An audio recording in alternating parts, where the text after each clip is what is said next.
à moi, vous tous qui m'aimez, et laissez-moi vous combler. Venez à moi, les pauvres, les blessés,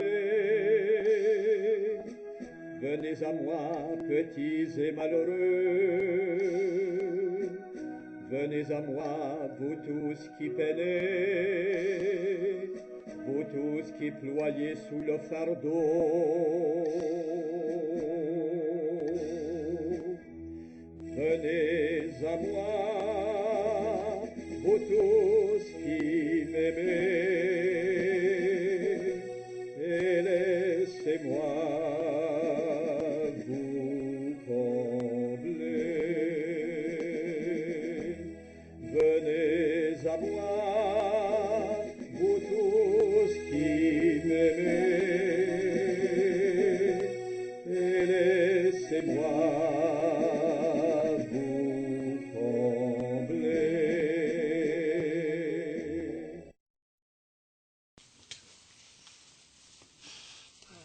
Alors, bienvenue à tous les téléspectateurs qui se joignent à nous pour cette autre rencontre qui porte sur l'école, l'éducation et la liberté.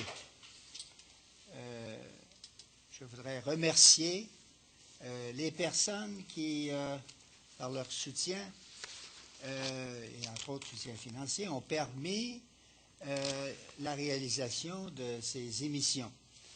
Je les félicite parce qu'elles contribuent ainsi à enrichir notre débat démocratique au Québec.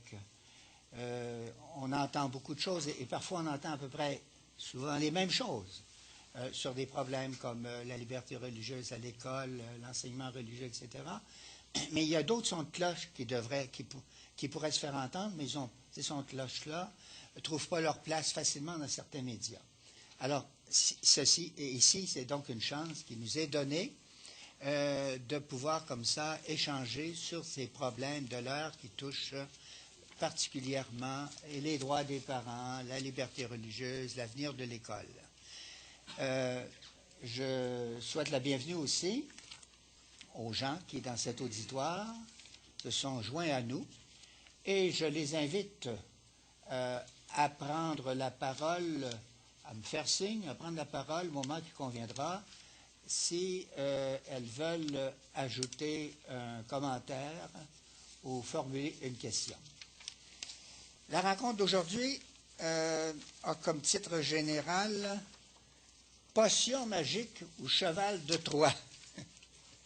Alors, potion magique, ça fait penser peut-être à Astérix. Il s'appelait comment le druide, là? C'est Panoramix. Panoramix.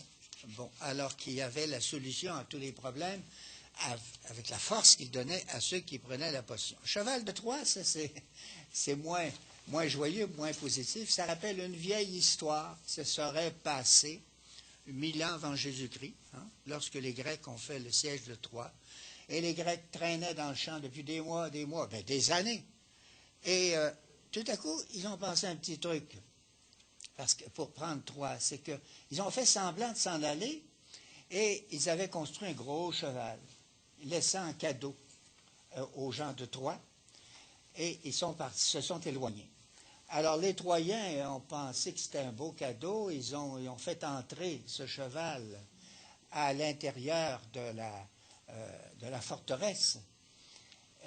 Mais dans ce cheval, il y avait des guerriers qui étaient cachés.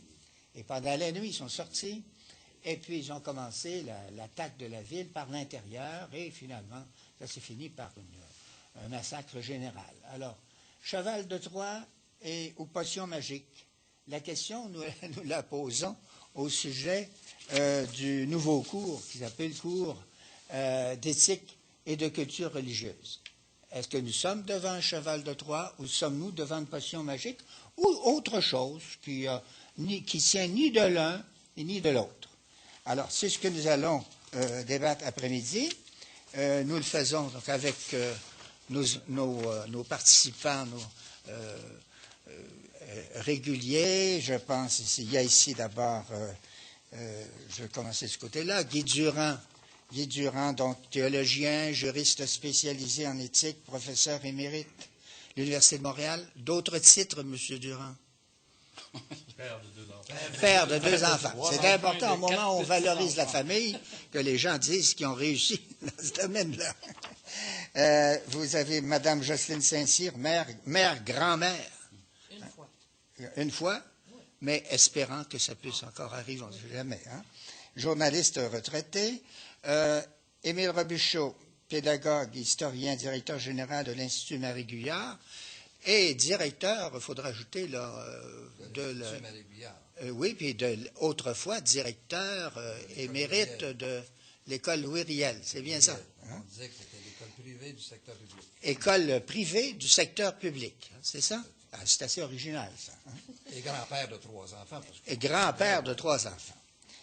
Ensuite, Claudette Lavallée, psychoéducatrice, catéchète, mère de 4 enfants.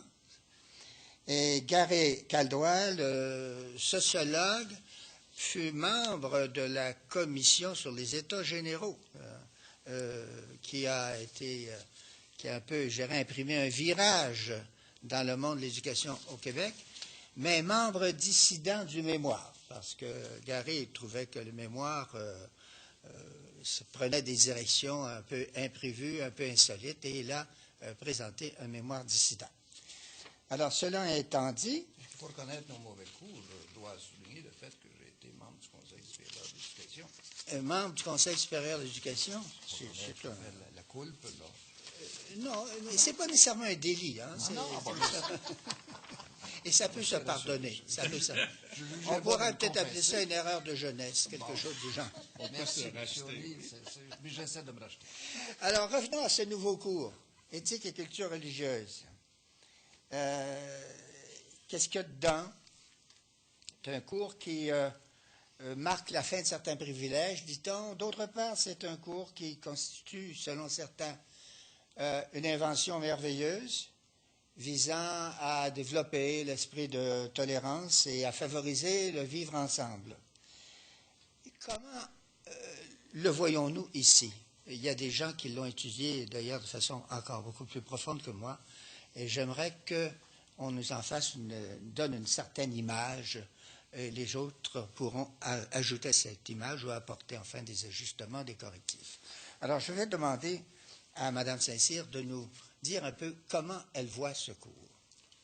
Premièrement, je pense qu'il faut spécifier, le situer d'ailleurs. La loi 95 a mis en place la limite des cours d'enseignement religieux et particulièrement va mettre fin au choix. Donc, à partir de 2008, tous les enfants, qu'ils soient du secteur privé ou du secteur public, devront suivre le cours d'éthique et de culture religieuse. Donc, c'est un cours qui va porter sur un ensemble de religions. Il n'y aura plus d'options. Donc, entre le cours d'enseignement religieux catholique, protestant ou de la morale. Ça va être un cours sans religion. De plus, il n'y aura pas de droit à l'exemption. Mais un cours sans religion qui va parler beaucoup de religion. Ils vont parler beaucoup de religion, mais lesquelles? Donc, ce cours, comme vous l'avez mentionné un peu plus tôt, il y en a 2 particulières. C'est réfléchir sur les questions éthiques et manifester une compréhension du phénomène religieux afin d'être en mesure de mieux pratiquer un dialogue.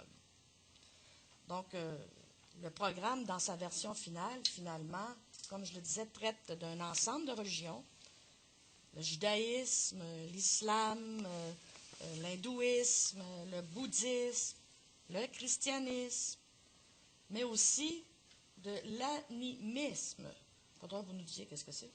Et d'autres visions séculières, finalement, du monde tel de l'athéisme et des perspectives relativisme.